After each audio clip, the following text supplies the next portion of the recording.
Welcome.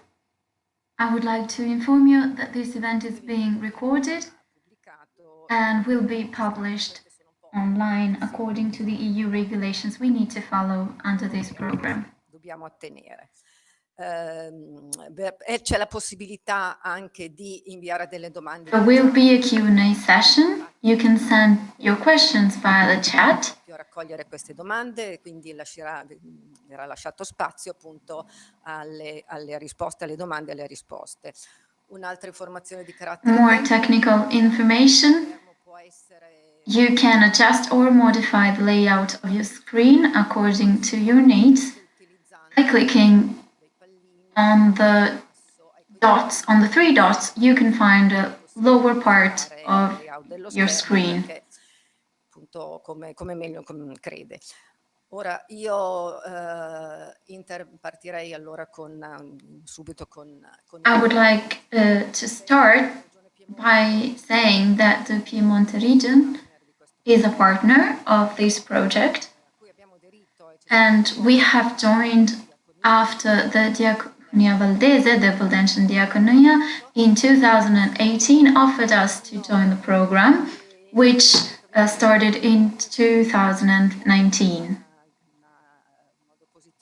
The region has decided to join immediately as the content of the Humanitarian Corridor program perfectly fit the policies that the Piemonte region is carrying on and implementing with the aim of facilitating migrants' integration in our region. And we have done so by cooperating with the Immigration Office of the Piemonte region, which is made up of a very valid team of my collaborators. You cannot see them, but here are Chiara Murazzano and Giuliana Toroni, and others are working now on other projects. The Piemonte region is a lead partner of several programs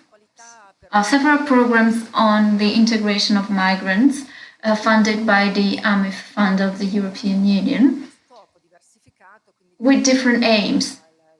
For example, we have programs on language training to combat early school leaving, to improve local services through training and education for front office workers, and program to tackle human trafficking. Currently, we are implementing a program on the combat to labor exploitation in agriculture. When Diaconia asked us to join this program, we realized that it perfectly fitted our policies. Our role in the project is the dissemination of a model, a positive model, I would like to say, that enables asylum seekers to arrive to Europe through safe passages and pathways, combined with programs to support their autonomy and integration in Europe. This is certainly a new model that was launched in Italy in 2015. I believe most of you are familiar with this program, but I am confident that by the end of this webinar, we will all be more familiar with humanitarian corridors. After me, others will speak. Some are people who have experienced humanitarian corridors in person, social workers who have been working in the program for the last 5 years, and through that data, because a study will be presented. The study was aimed at understanding and assessing the impact of humanitarian corridors over the last 5 years on society. I will also be the timekeeper. as to enable every speaker to take the floor and to leave some time for your questions. Non poche.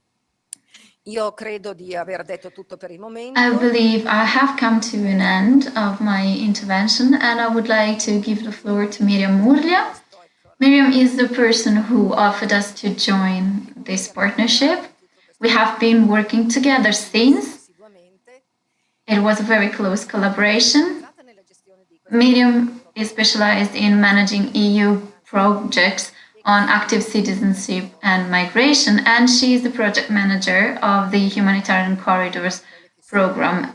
She will present you the contents of the Humanitarian Corridors. So Miriam, the floor is yours. Grazie molte, buongiorno a tutti. Thank you. Good morning, everyone. I would like to thank you all on behalf of Diaconia Valdese for your participation in this webinar. Manuela ha inquadrato molto bene. Manuela has provided a very clear framework of the aims and objectives of the project. After me, others have more emotional things to say, so I will be very short and I will present you the partnership, how it was built, to help you understand how the project is organized, and I will list the activities that have been implemented since January 2019. The project is a EU project funded by the AMIF funds, involving 4 partner countries: Italy, France, Belgium, and the UK. All the partners were involved in the humanitarian corridors models, but the only receiving countries are Italy and France. The partnership is made up of 9 partners. They're all very different organizations with different objectives and aims. And those who receive people from abroad have different approaches. I believe Antonio and Claudio will discuss this more later on, but the Italian and French approach to the humanitarian corridors in practice varied considerably. Of course, none is better, but the context has a great impact on the practical approach to humanitarian corridors.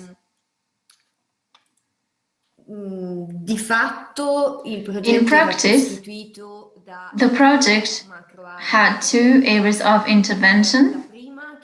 The first one was about the beneficiaries, that is, the pre-departure activities. I would like to remind you that the people involved in the project were people living in Lebanon, and the project included pre-departure activities in Lebanon, pre-arrival activities with hosting communities, and post-arrival activities with the communities receiving asylum seekers. And the last activity was the assessment of the findings about the humanitarian program, humanitarian corridors program. There was also a part related to research by Eurodiaconia and by Safe Passage, our UK partner. I risultati fino a qui, contando che mancano 3 mesi, sono to date, we had excellent results. We only have 3 months left. And the challenges of the COVID-19 pandemic were high, but the partnership managed to find alternative ways to provide services and integration activities provided by the program that was originally written in 2018. And the activities reached 450 people who left Lebanon and were resettled in Italy and France.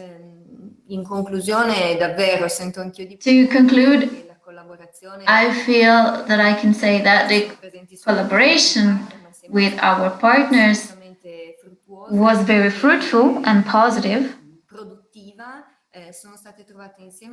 Together we managed to find really innovative solutions on a model which in itself provided innovative solutions.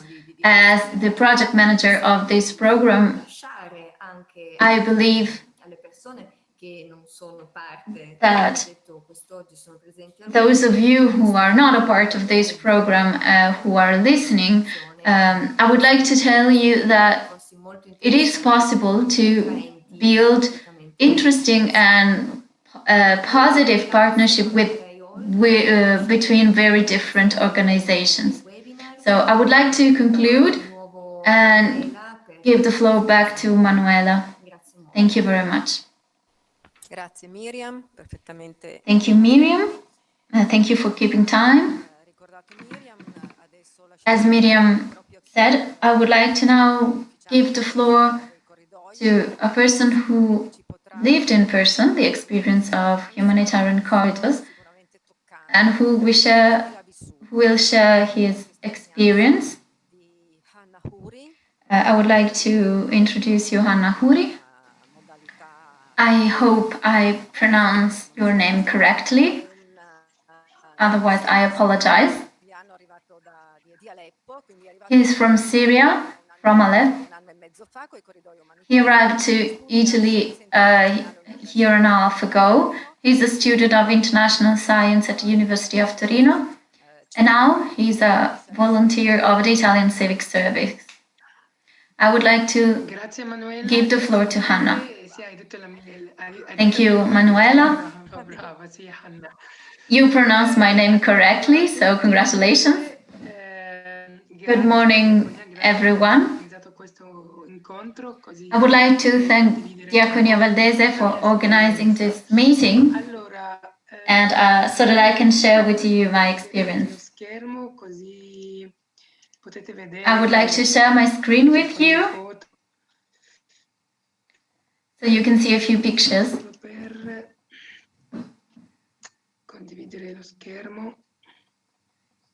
I am trying to share my screen with you.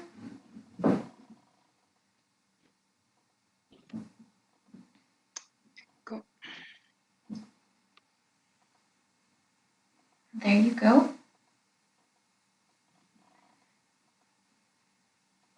Allora, io ho chiamato la mia presentazione La bellezza è ovunque, perché I have entitled my presentation Beauty is Everywhere, because during the war in Syria, I am 28 and I have lived the war in Syria for the entire duration of the war. I am from Aleppo in Syria. Next slide, please. This is a map of Syria. I come from the area in orange called Aleppo. Before the war, I have lived peaceful times. I had many friends. I was a scout. Next slide, please. As a scout and with my friends, I cooperated with many NGOs in Aleppo. One is called Serious Trust for Development. I was the coordinator of a project called Masahar. It was an adventure for children. They could enter a room and see Syria, its culture, its traditional clothing, songs, and other cultural elements. When the war started on the 13th of March 2011, that we can use as the date to mark the beginning of the war. Please, next slide. As you can see from the pictures, you can see the before and after of the places in Syria. Life became harder and harder. Prices ramped up. To make a salad, we needed to make do with 1 tomato, 1 cucumber, and 1 onion. I could say that for 6 and 7 years we didn't have any electricity. Now when I take a shower, I remember that I needed to take a shower with 1 bottle of water. There was no water, no electricity, no internet for 6 months, sometimes a year. Next slide, please, Miriam. You can see from these pictures some historical places in Aleppo destroyed. ISIS was getting closer to where we were, and we were lucky that they didn't manage to enter our neighborhood. But it was very dangerous. Bombs were falling every day, and the situation was very hard.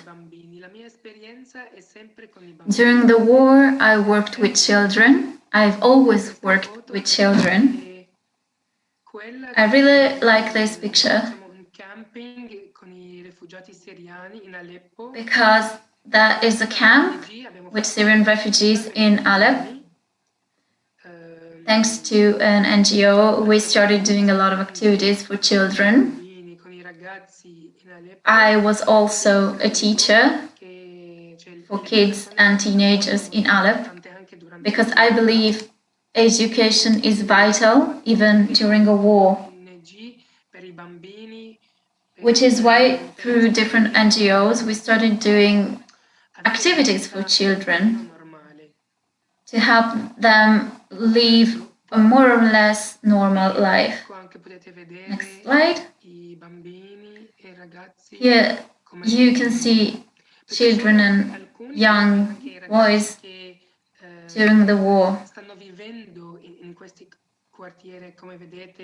Some of them were living in the neighborhood where everything had been destroyed, but they weren't living in those areas because they didn't have the money to flee those areas. It was very hard to see. I cannot tell you the story of the war in 5 or 10 minutes. If there's something I can say very shortly, is something that happened to me. Allora, abbiamo deciso, dopo 7 anni di guerra, after 7 years in the war, we fled to Lebanon. We had this issue with the military service. It is compulsory, but it was very difficult for us. Before the war, it took a couple of years, but during the war, you need to be there for 10 years maybe, and you do not know whether you will survive the war. And that's why we left Syria. My mother and my brother were with me as well. We lived in Lebanon for 2.5 years, and I continued my mission working with children. I started working with the Jesuit Refugee Services as an English teacher for children, of course. I met a large number of children, and in Lebanon the situation was difficult as well. Lebanon was going through a lot of issues, and they were having issues with Syrians. Finding a job in Lebanon was also very critical. In those 2 years, I had a very interesting experience. I went to Spain for 1 week because GRS Lebanon picked me to go to Spain and go talk about what was happening. I was the protagonist of a campaign talking about the life of a refugee. I went to Madrid and I met with Spanish children. The Syrian children in Lebanon drew something on the theme, "What is peace for you?" I took these drawings to Spain and we shared these drawings with Spanish children.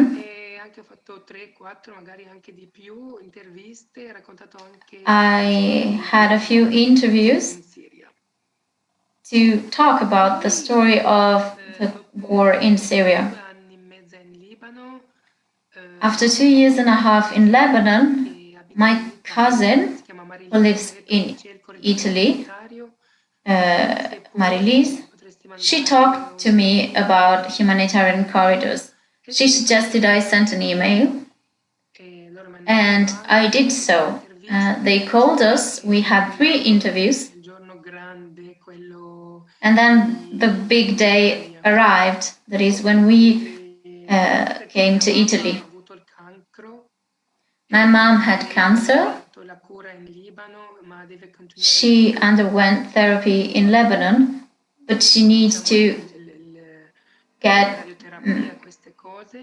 radiotherapy, and the situation was very difficult. For example, in Lebanon, if you want to see a doctor, it is almost impossible. It is very expensive. On the 8th of November of 2018, we arrived to Italy, and it was an amazing day for me. I would like to thank Diaconia Valdese because they have made it possible and gave us so many things. Over this year and a half in Italy, I've done a lot of things. I have studied Italian. I have gone to school. I was part of a theater show because my cousin is a dance teacher, and I was in the show in Turin. Miriam, please, next slide.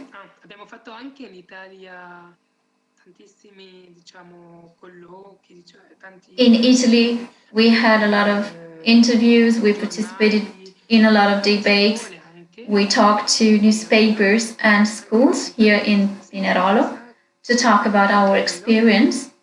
I was with my brother as well. The newest thing we have done is an interview with the New York Times. For us, it was amazing to have the opportunity to talk about our experience.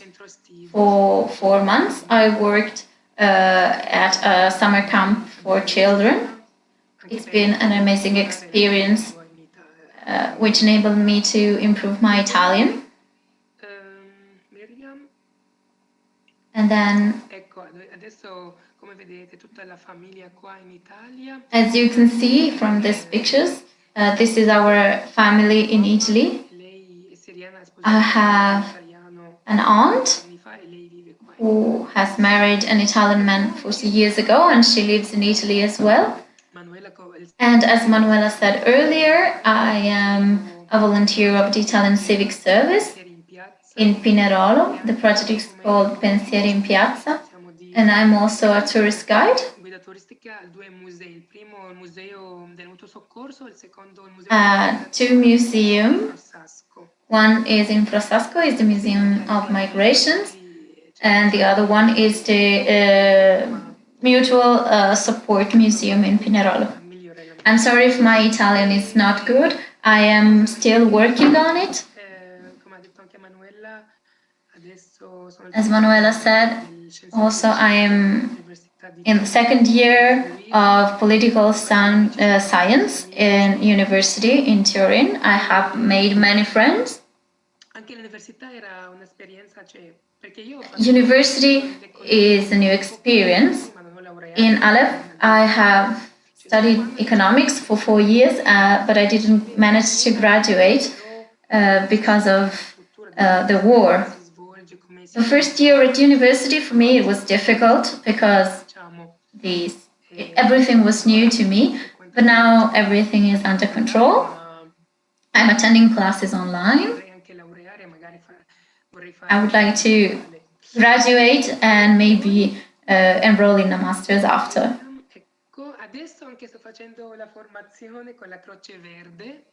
I'm also being trained to be a volunteer for first aid volunteer with a Green Cross, and I have done so with the Diaconia Valdese. I can say that Diaconia Valdese helped us a lot for many things, enrolling into university, understanding the way of life here in Italy. Who should I talk to if I want to do something?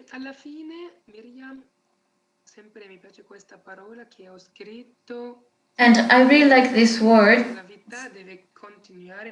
that say that life needs to go on and you need to look at the glass as half full and not as half empty.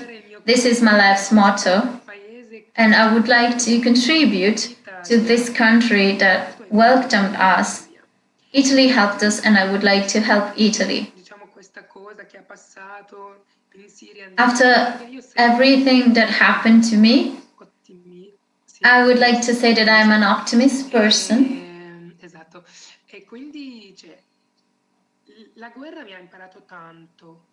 The war taught me a lot. But I would not like it if I had to stop.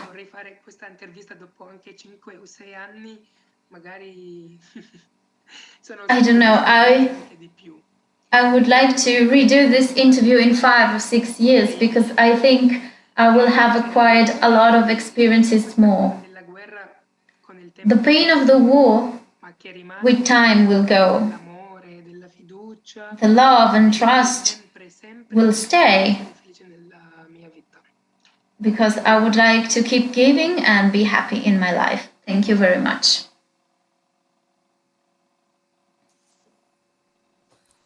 Grazie a te, grazie Anna perché Thank you, Hannah.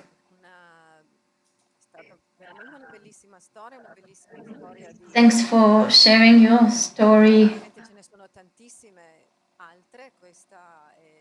There's many more, of course, but I think your story has touched us all. You are extremely active.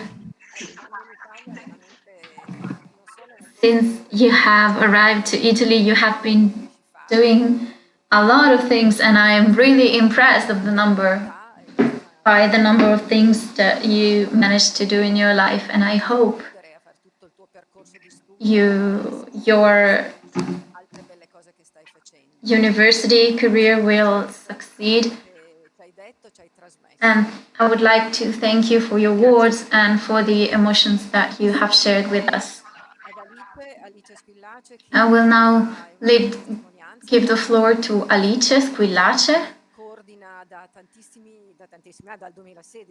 Since 2016, she coordinates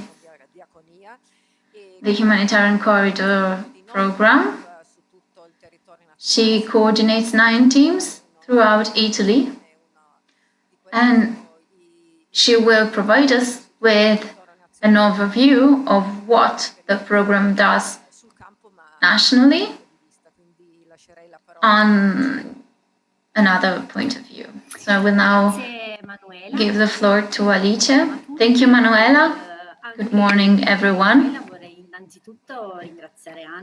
First of all, I would like to thank Hannah for his story. I could see in his story some of the results of the work that is being done by our colleagues working every day with the families and individuals in our reception system. And I would like to say that without them, this would not be possible.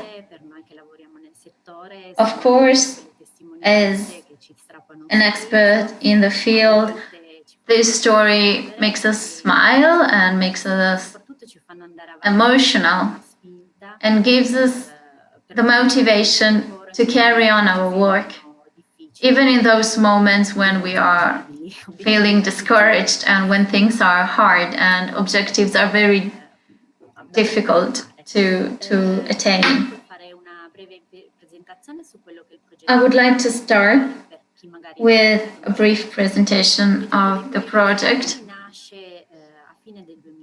The project was born at the end of 2015 when the Italian Federation of Protestant Churches, the Valdensian Board, the Community of Sant'Egidio, the Ministries of the Interior and of Foreign Affairs and the Valdensian Church signed a protocol whereby around 1,000 humanitarian visas were to be issued to Syrian refugees so that they could come to Italy safely.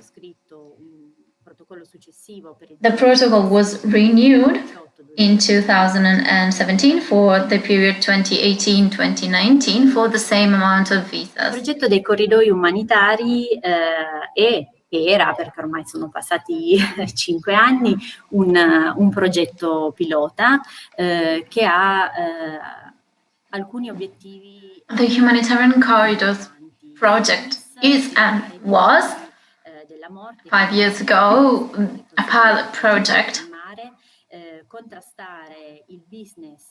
which has different important objectives. The first one is preventing people from embarking in death journeys at sea, combating the business of human trafficking by criminal organizations, enable vulnerable people, for example, disabled families with children or with elderly people or victims of violence, to legally enter Italy.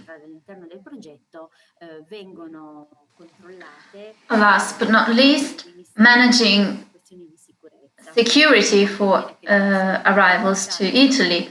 The potential beneficiaries of the project are vetted by the Ministry of Interior for security reasons. So we can easily say that the people arriving to Italy through the program come safely and ensure the security of people, of those who already live in Italy.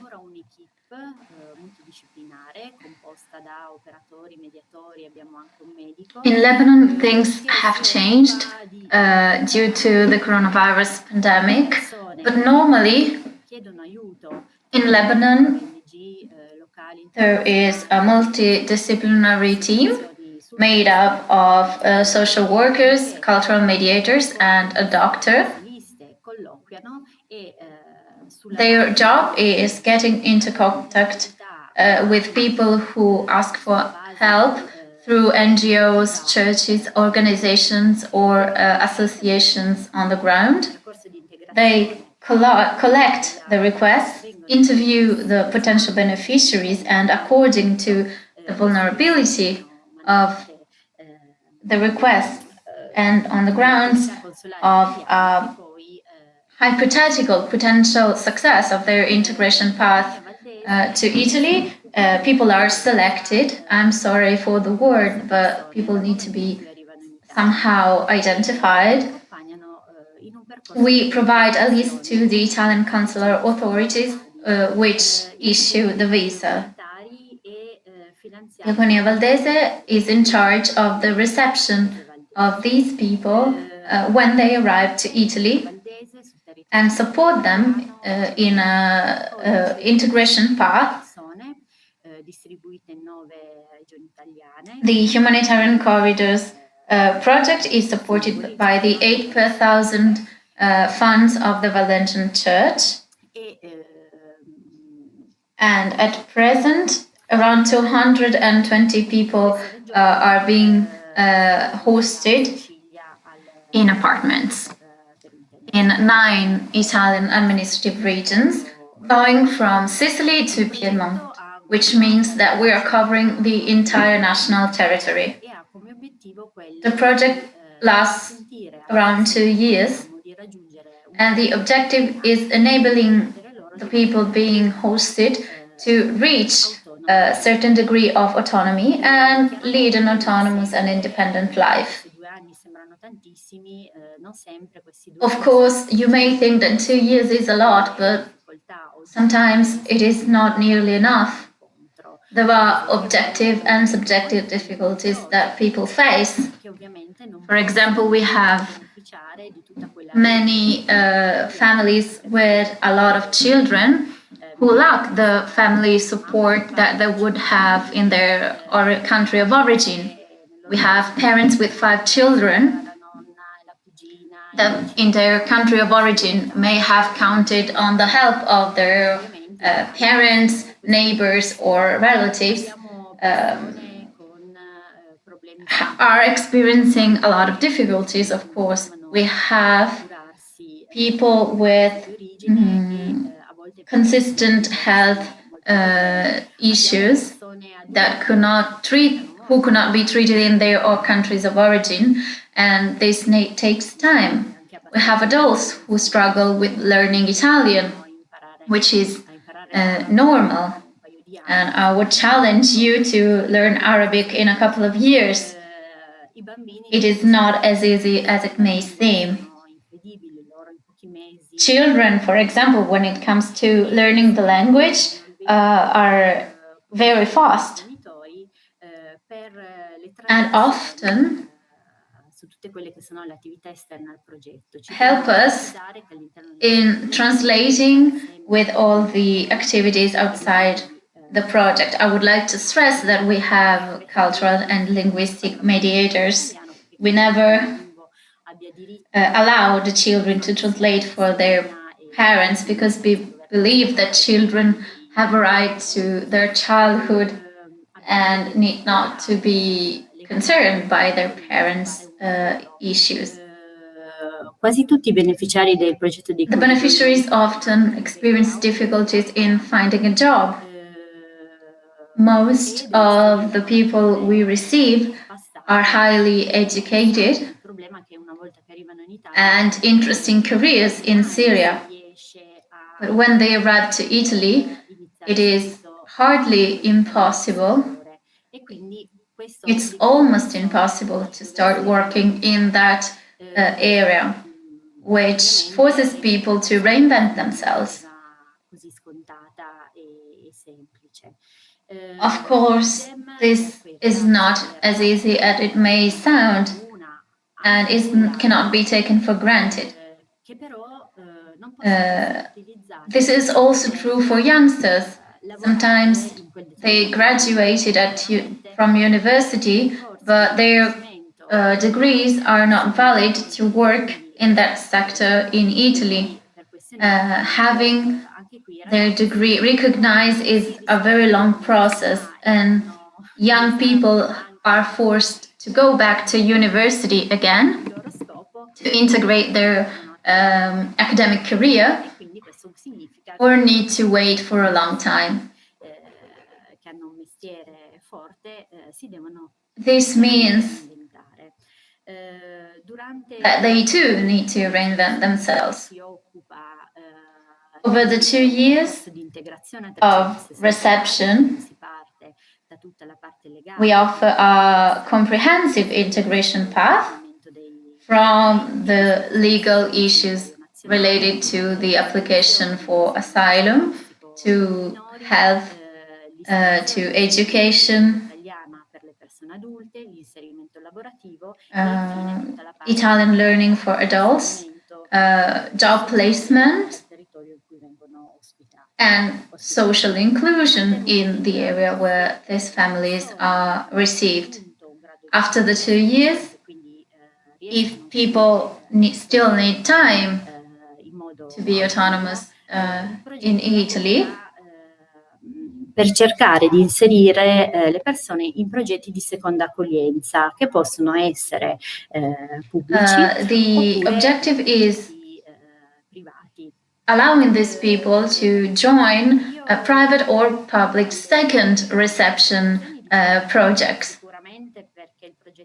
I would like to conclude by saying that for the project to work, a wide network with local authorities and bodies is required, a network with social services, schools, municipalities, health bodies from the area are vital to success. I believe that over time the project has achieved a lot. Many people laid the basis to start afresh. Some managed to get proper medical attention and treatment. Some managed to get long-term jobs to buy their own home.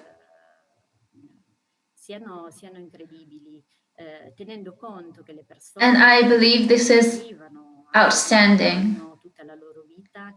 If you imagine that when the people arrive to Rome, their entire life is inside a suitcase, sometimes more than one. As our colleagues know, that they are the ones in charge of carrying these bags. But I believe that this reception model works. Spero che possa essere preso in considerazione per il futuro da anche enti. And I believe it will be implemented by others in the future. It is very functional for us who work in the field, but is also dignifying and decent for those who are received. Thank you. Grazie Alice. Che hai Thank dato you, veramente Alice. un quadro di quello che sono i corridoi. Thank you for providing a framework of the positive impacts of this model. We all hope that this model will be taken into consideration more in the future by the governments. Organizations have shown will to try and implement these methods.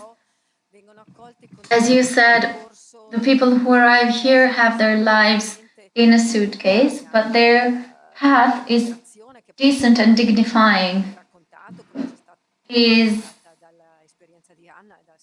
They are part of a path to integration, as Hannah said, and they are supported in becoming autonomous. So I believe this is a model to follow.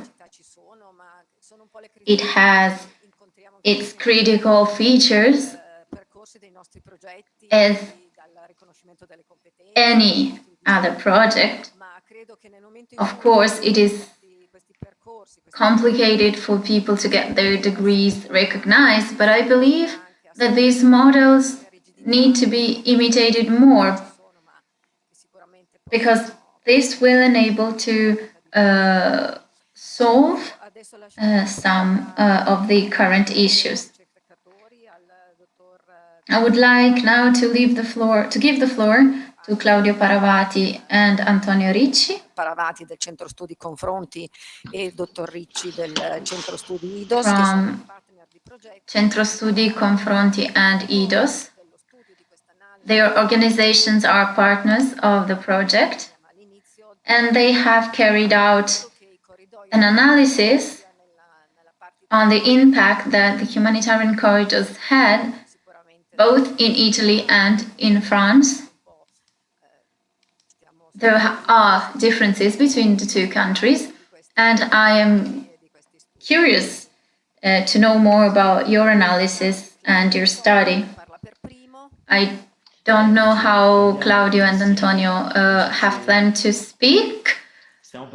We have decided to speak together, and we are about to share our screen. Antonio, while you start the slides, I would like to thank you for this opportunity. My network is unstable, but I hope that you can hear me. I would like to thank you for being here today. I've seen familiar faces. I've seen faces from other countries. And I would like to thank all of you who have been working on this project and have experienced the project and program and see it not only as a project to implement, but as real life. So the Federation of Protestant Churches in Italy and in France, Oxfam.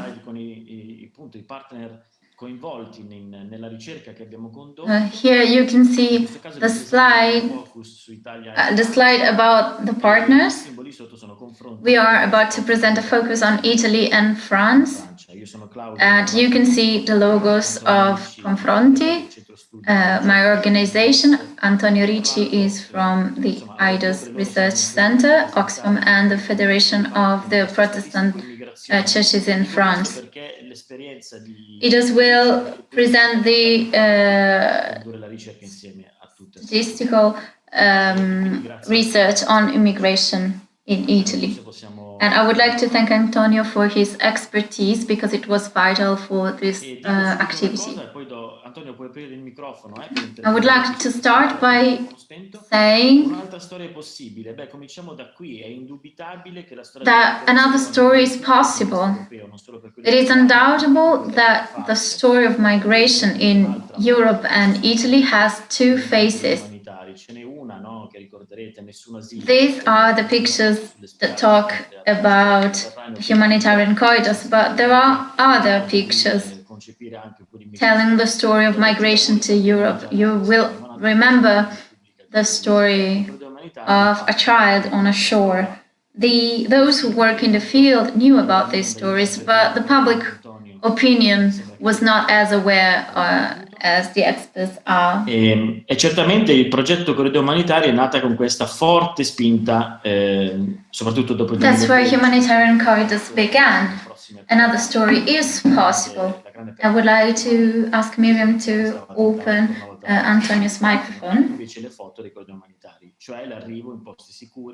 The project was born after the huge thrust of 2013. I don't know if you remember the 3rd of October of 2013 when hundreds of people died by trying to cross the Mediterranean. But here are the pictures of humanitarian corridors. As you heard, people arrived with their suitcases and with their families who were not destroyed over death journeys at sea.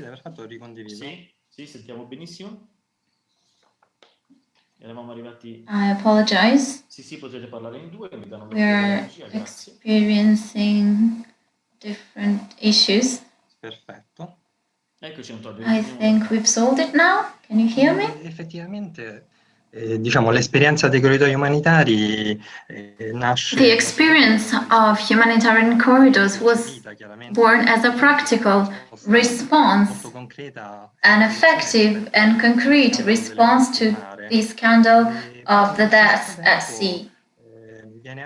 But at the same time, it is perceived as a challenge to EU policies on migration, which are non-efficient and based on fear. The current debate sull'immigrazione nel Mediterraneo, secondo una visione mortificante, is centered on a mortifying vision whereby potential asylum seekers are seen as an object of discussion about how to reform the Dublin system, on how to proceed about resettlement, and puts them in a second place, as if they were passive burdens or parcels and packages to be shipped around. Humanitarian corridors are a challenge because they focus on a real problem, that is, access of potential asylum seekers to European borders. A new Migration and Asylum Act guidelines have been issued, but there are still no functional answers to these issues.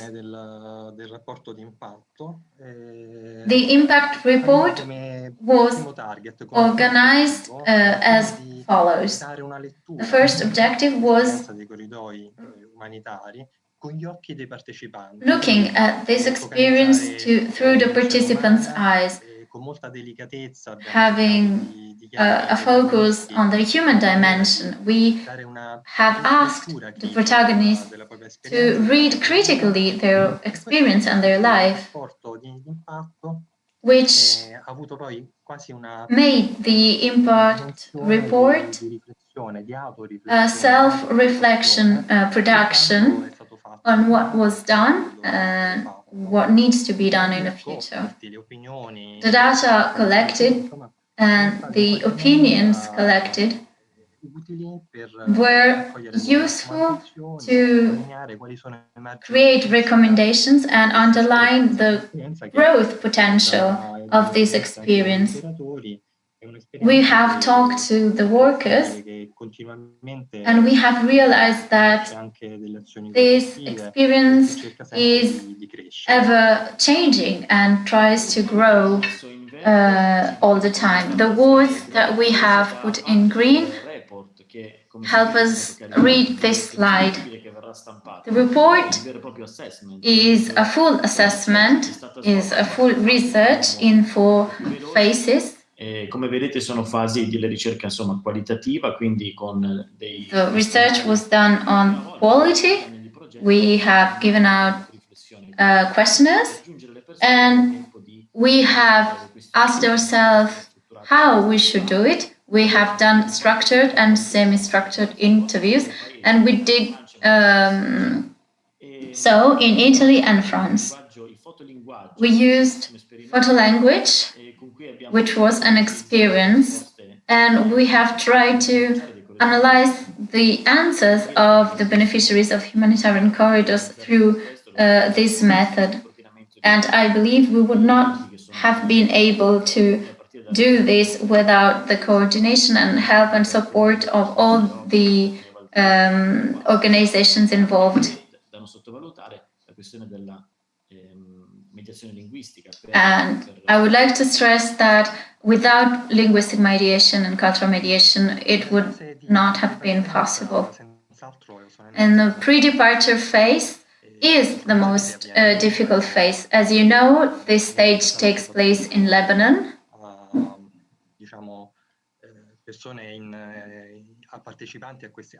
And targets potential participants to the Humanitarian Corridors program in vulnerable situations, which are verified through interviews.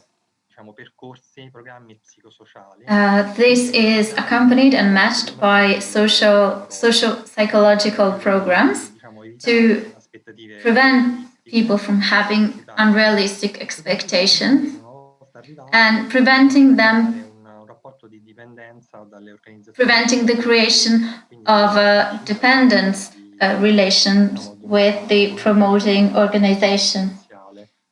This is, of course, aimed at creating autonomy over the course of 2 years, thanks to the work of humanitarian corridors, social workers. The participants have talked about having different difficulties. 1/3 of the participants. In France, more than half indicated serious difficulties in pre-departing procedures, but declared a high degree of appreciation for the workers and in Lebanon for their competence and availability.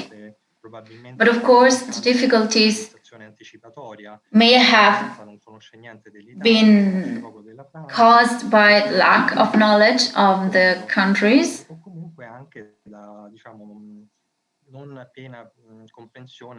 or not full understanding of the information received. E le aspettative rispetto ai corridoi. The expectations are a vital element for the impact assessment. 2/3 of the participants said that they were happy when they received the confirmation of their departure. 83% of them said they were finally feeling safe. I cambiamenti sono rapidi. Of course, changes are fast and it takes time to interject them in one's experience. And this fragmentates reaction. For example, when in Italy we asked, how do you feel about your pre-departure expectations? Answers were fragmented. More than 1/3 said that they were not happy. Around half didn't answer or was neither unhappy nor happy. And 1/3 is happy. In France, 2/3 said they were very happy because their expectations were met once they arrived in France. Mi sentite? C'è un po' di ritardo, vero forse? O sentite l'audio? Io ti sento bene.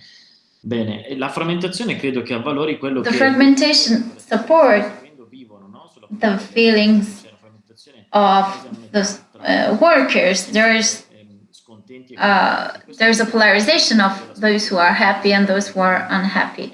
Dealing with these expectations is one of the main issues that are worked on. I remember one of the participants arriving to a home in Rome and asked a worker, do we have electricity for the entire day here?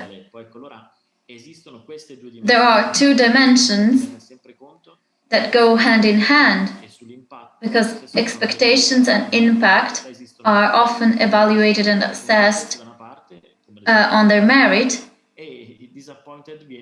But sometimes disappointment comes from a fracture in people's lives because sometimes it takes time to understand what is going on in people's lives. And I believe keeping in mind these aspects is what helps us understand the impact of the program. Nella fase post-arrivo, chiaramente, in the post-arrival phase, the empowering activities start. On one hand, participants are asked to take initiative and learn Italian or French, attend vocational courses, start a job that, as we've heard, they've never done in the past.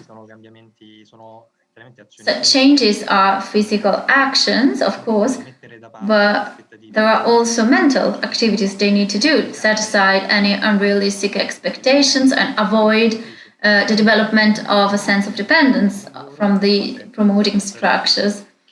On the other hand, there's also a network of associations and volunteers who support in a variety of activities, or orienting them or providing language training or vocational training, or working together as a network and mediating with the receiving society. Often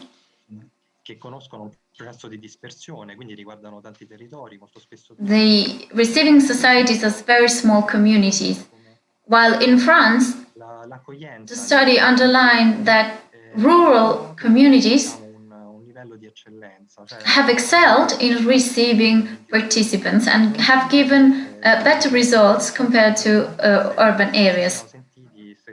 However, the participants in the first phase were disoriented by a rural area where they could have very few contacts. But after, this strategy has proven to be very effective. One of the best pillars of the research is the role of intercultural mediation. The perception of integration is quite positive both in France and in Italy, and only a minority of respondents declared that they felt isolated. Of course, there are difficulties in socializing with neighbors and cultivate friendships, but the participants said that they did not felt excluded, and we believe this is a strength of this program, because intercultural mediation seems to be giving positive results. Il fotolinguaggio ha dato dei risultati. Language also had very positive results. This was an experimental phase, which enabled participants to overcome language barriers and the fear of being judged. The respondents felt free, and they have refused fear. They've proven to be courageous, and they refused religious radicalism. And there were positive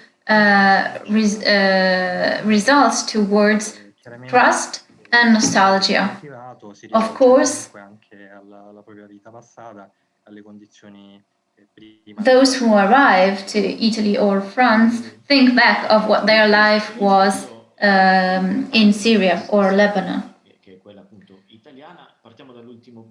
As to religious traditionalism and the religious context, we would like to start from the 3 R's: refuge, respectabilities, and resources, which are the elements that enable people to live in a community. The answers were comforting. Religious practice is exercised according to their will, and they are fundamental fixtures in the new life abroad. And they could be vital elements in the integration of people. As Ambrosini said in one of his texts, the context of arrival is to be monitored when we talk about integration. We have data on religious identity. The majority is Christian or Muslim, and this is a factor in the integration of the participants that could support or hinder their integration. Some of the questionnaires were for teenagers, and school has emerged as a catalyst for integration. Arrivati con i progetti dei corridoi umanitari. E addirittura si può parlare quasi di un processo di assimilazione. Schools start a sort of assimilation process as young people tend to or try to be as similar as possible as their peers. School is a driver for integration and it accelerates integration. And when asked about some specific items, young respondents said, I feel well in class, I believe studying is my future, my teachers make me feel appreciated. So the school is a very positive catalyst for integration. Passiamo alla prossima slide, Antonio. Eccola qua. Going forward, c'è un buon risultato del modo di considerare le strutture private. Appreciation for public and private bodies in Italy and in France is very high, which is important because it means that when people meet these bodies, they are well prepared. We are talking about schools, healthcare services, and municipalities, and so on. But the critical issue for all is autonomy and finding a job. Professional integration is vital for autonomy, and it is indicated as an existential priority, the thing that they miss most, which is very touching. Syria is not the thing that they miss the most compared to finding a job, and it is the scariest issue for their future.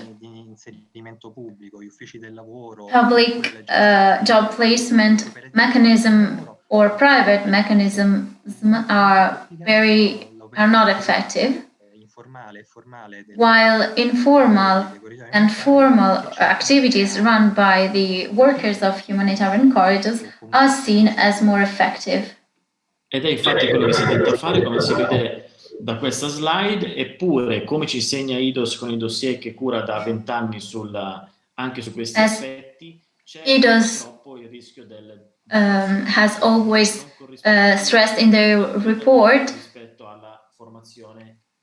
people cannot find jobs according to their qualifications. They're often overqualified for the jobs that they can find. Il grande sforzo appunto degli enti che provano a fare orientamento, riformazione e approccio al mondo. And this is where the organizations working for retraining and training are working very hard. We have decided to call the process a creative and emotional synergy with 5 elements. The first one is churches and faith-based organizations that initiated the process, national institutions that decided to implement this project, civil societies and networks in sending countries or transit countries that cooperated in the identification process of the participants, international organizations that facilitate the process, and the civil societies of host countries and receiving countries and local bodies that ensure the functional and operational elements for successful integration path. So as you can see, the 5 rings are interconnected, and if one is missing, the mechanism cannot work properly. We said that it's creative because there's a lot of elements coming together, and it's also emotional because this procedure involves the human dimension of reception. The 5 rings are intertwined, and as we concluded, we would like to say that that intertwinement of elements is the best practice because it involves civil societies in direct participation. Il terzo punto chiaramente sono I partecipanti. And participants, as we have seen in our questionnaires and interviews, when people were free to speak in the photo language section, they feel trust in the future, they are happy of what is happening around them, they are open to dialogue, they believe in intercultural dialogue, they want to maintain their own cultural and religious identity at best, but they are open to dialogue with other culture. And they refuse religious radicalism, which is a concern for the organization of this kind of programs. To conclude, humanitarian corridors are a self-supporting program. We love this word because they have this self-supporting way of thinking about the activities, but also as it can launch the action as it was imagined, and it can become a paradigm to be implemented elsewhere. The program may risk religious interferences from religious organizations offering a compassionate hand to mitigate the short-sightedness of migration policies in Europe. But this is not what happened, because the impact assessment shows that we have witnessed a highly professional experience, which is open to debate, to question its operational activities and implement corrections. It follows deontological rules from pre-departure to arrival. There is rigor in every step of the process. And we believe humanitarian corridors are a challenge, both operational and on a communication point of view, to the European policies, which do not seem able to solve the issue of migrants and asylum seekers in the Mediterranean, but are rather oriented to providing solutions for fear. The suitcases of our participants are not full of threats, but are full of hopes for their lives, which are the same as ours, and which require a dignified and decent answer that other ways cannot help build. Thank you very much, and thank you for your work.